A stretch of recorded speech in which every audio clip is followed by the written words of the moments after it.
जब सुने के होई भोजपुरी गाना बस बजे के चाही गाना।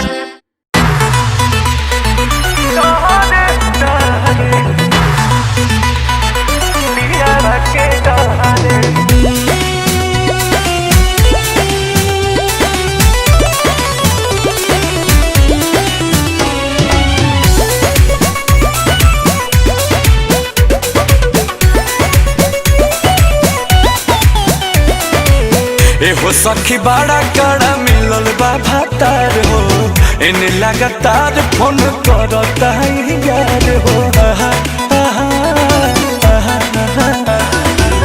एहो सखी बड़ा कड़ा मिलल बा भातार हो, एने लगातार फोन करता है यार हो। कहता कि आवा भेंट करे, कहता कि आवा भेंट करे, जाहिला ना पिया बाके डरे, ए सखी जाहिला ना पिया बाके डरे। मना हमारो बड़ी करे, जाहिला ना पिया बाके डरे, ए सखी जाहिला ना पिया बाके डरे, डरे डरे।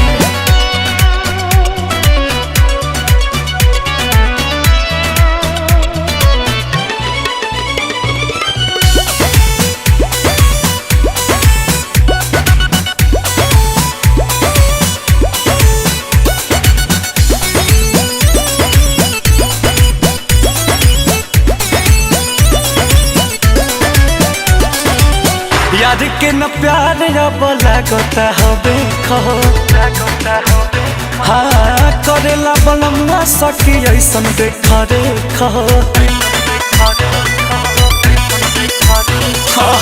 यार के न प्यार अब लागता हबे खहो, करेला बलमुआ सखी ऐसन देखा रे खहो। रहता हमेशा तत परे, रहता हमेशा तत परे, जाहिला ना पिया बाके डरे, ए सखी जाहिला ना पिया बाके डरे।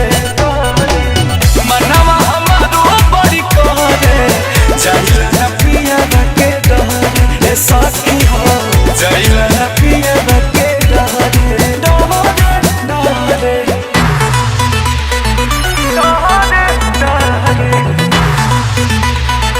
पिया बाके डरे।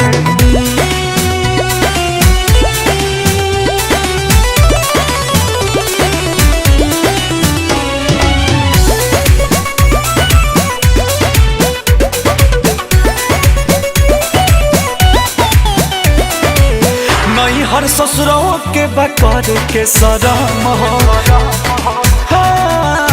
ओने गर्दा अंकुश में बाई में बलम हो।